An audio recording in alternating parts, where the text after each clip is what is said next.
Well, hello everyone, this is CJ with Cycletron, out for a beautiful New Year's Day ride in Kansas City area. It's about 58 degrees, so very nice. I'm out on my 2020 Roadster. So in about 3 weeks or so, Harley's going to have their 2023 model launch virtual event. It won't be a dealer show. Don't know if they'll ever do that again, but they've done the virtual show the last few years. And of course, this time of year, there's a lot of speculation online about supposed rumors about various models that will either be introduced or discontinued, or changes to key models. And what's always impressed me is how well Harley keeps that information confidential until they're ready to release it. I mean, a lot of dealers have no idea what's coming. In fact, none of them do until the bikes start showing up for delivery. So if you see these videos where people purport to have inside information, it's not reliable. I'm not sure how Harley does so well with that, whether they secure non-disclosure agreements or threaten lawsuits to people that leak information that are employees of Harley Davidson or their suppliers. So rather than speculate, I think it might be interesting to see what you all think Harley should be doing for their model launch, rather than trying to speculate what they actually may be doing. So I'll start out with the CVO models. I did a video a while back suggesting that if they don't start really upgrading their CVO line, they ought to just quit messing with it. I mean, they've got a 117 now and two Softail models that used to be exclusive to the CVO. Now they've introduced what used to be CVO exclusive colors. The Gunship Gray is an example, into other bikes, non-CVO bikes. So I think it's past due for Harley to up their CVO game if they are going to continue with that line, and I have every belief that they will because of the high profit margin. I mean, they'll discontinue so-called low-price bikes all day long, you know, anything sub 15,000, but anything over 40 grand is a gravy train that they're going to stay on. So it seems like one of the first things they ought to consider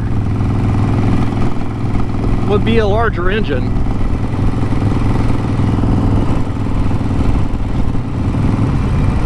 I'm thinking something in the 120s.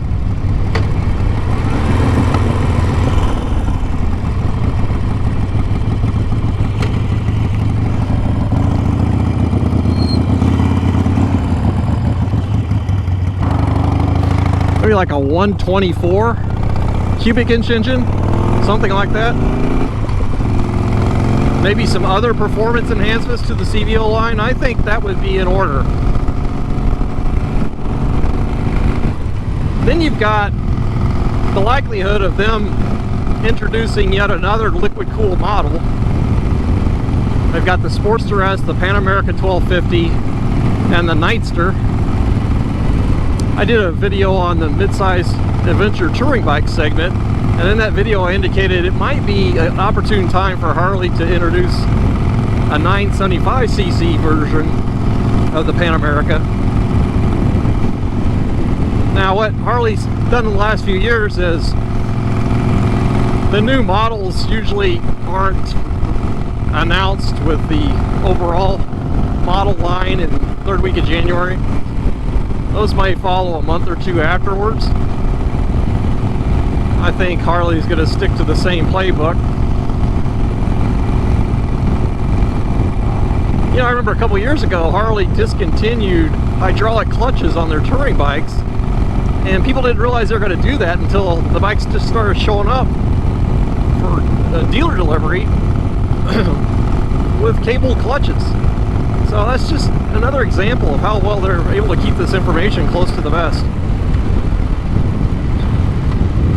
you know, when these new bikes start showing up, you'll see the new colors. That information's gonna get out there, but the real big changes are gonna be kept under wraps, and the dealers are gonna find out along with everybody else during the launch event what's coming down the pike.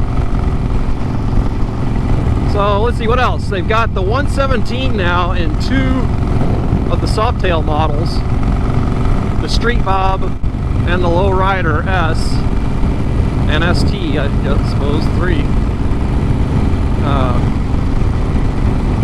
ST model. So it would seem likely that there'll be 1 or 2 additional Softail models that get the 117 engine. What those models could be, I have no idea.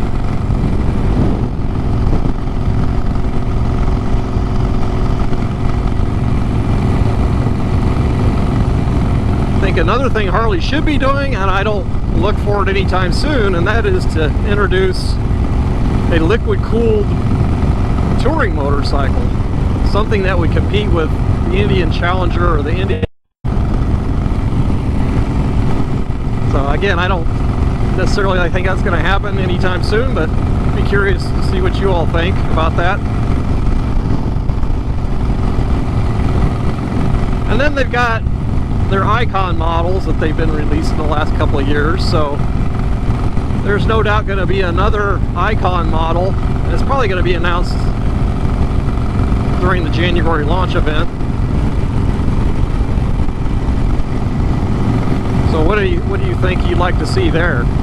Again, not what you think they're going to actually do, but what you think they should do. I'd be curious to hear.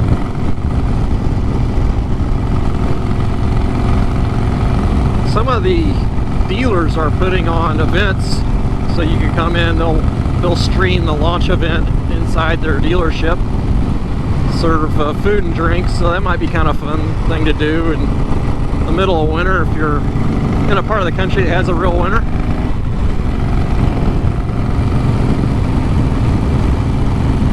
I'm halfway considering doing that if one of the dealers around here has a launch event, just to get the reaction from other potential customers in terms of what they're seeing.